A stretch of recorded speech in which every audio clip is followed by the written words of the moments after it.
सोचिए इन पाखंडियों पर टिप्पणी करना किसी को कितना भारी पड़ सकता है कि अनिरुद्ध आचार्य पर टिप्पणी करने वालों के घर पर गोलियां चलवाई जा रही हैं।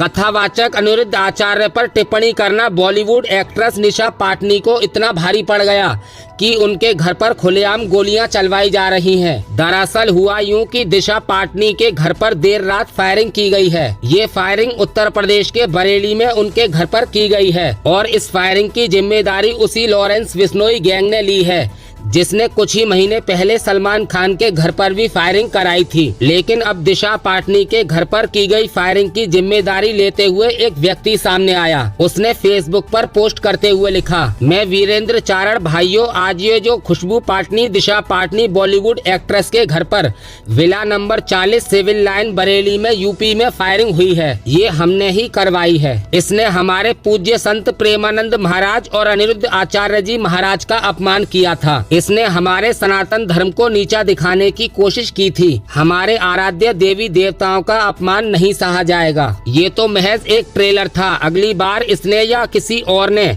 हमारे धर्म के प्रति कुछ भी अभद्रता दिखाई तो उनके घर में से किसी को जिंदा नहीं छोड़ेंगे। ये संदेश सिर्फ इसी के लिए नहीं है, बल्कि जितने भी फिल्म के जगत में कलाकार और उनसे जुड़े लोग हैं उन सभी के लिए है। जिस किसी ने हमारे धर्म और संतों संबंधित ऐसी कोई आपत्तिजनक हरकत की तो तैयार रहना उसके परिणाम भुगतने के लिए।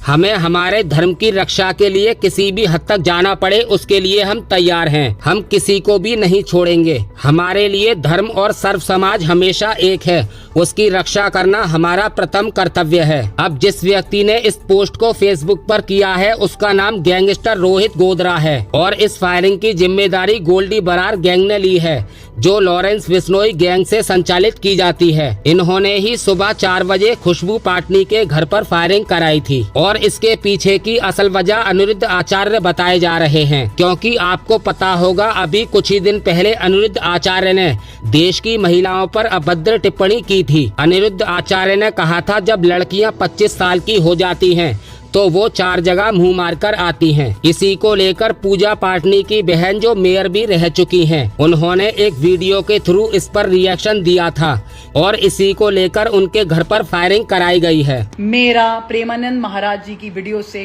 कोई लेना देना नहीं है। मैंने उनके लिए कुछ नहीं बोला। मेरा पूरा वाक्य हर चीज अनिरुद्ध आचार्य जी के लिए था।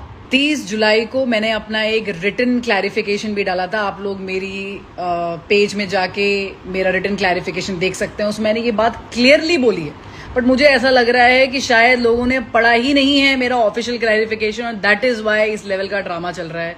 तो इसलिए मैं मजबूर हो गई कि भाई मुझे वीडियो बनानी पड़ेगी। लोग पढ़ते नहीं हैं आजकल के। बहुत सारे लोग मुझसे ये भी बोल रहे हैं कि उन्होंने बोला था तो आपको मिर्ची क्यों लग रही है, आप क्यों बोल रहे हैं। मुझे मिर्ची इसलिए लग रही है क्योंकि जब आप एक जनरलाइज स्टेटमेंट पास करते हैं और आपके शिविर में जब ऐसी लड़कियां आती हैं, औरतें आती हैं, जब वो सुनती हैं तो ये डीप रूट्स तक ये बात जाती है कि ये नहीं होना चाहिए। जो पेरेंट्स अपने बच्चियों को पढ़ने नहीं देना चाहते हैं उनके लिए ये वैलिडेशन टिक हो जाता है कि जल्दी जल्दी लड़कियों की शादी करा दो, भाई ये तो मुंह मार रही है। अब इस पर समाजवादी पार्टी ने यूपी सरकार पर कटाक्ष करते हुए कहा, या कहें कि हमला बोलते हुए कहा, बॉलीवुड अभिनेत्री दिशा पाटनी के मूल निवास यूपी के बरेली में आज फायरिंग की घटना हुई, जिसे माफिया द्वारा अंजाम दिया जाना बताया जा रहा है। भाजपा शासित सरकार में कुंड माफिया गैंगस्टर अपराधी हैं और कहीं भी किसी भी जगह किसी के भी ऊपर फायरिंग, हत्याएं जैसी घटनाएं हो रही हैं। यूपी में भाजपा सरकार में कोई सुरक्षित नहीं है क्योंकि यूपी में अपराधी ही सरकार चला रहे हैं।